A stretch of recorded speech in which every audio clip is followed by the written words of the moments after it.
Hey, Daryl from Alpha LED Lighting. Today we're fixing a pool light. Now this is when you have a little pause for alarm because we found the pool light cable, which is this one. I'll just follow this cable all the way up. Remember, this is a low voltage light. It's supposed to be a low voltage light. It hasn't worked in a few years. And here's the end of the cable.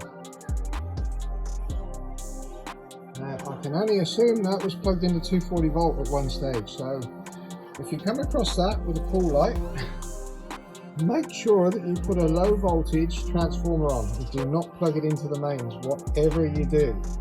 That is an absolute no-no. Kind of like a suicide lead is what the electricians and all the people in the electrical industry call them. This is going back to the pool.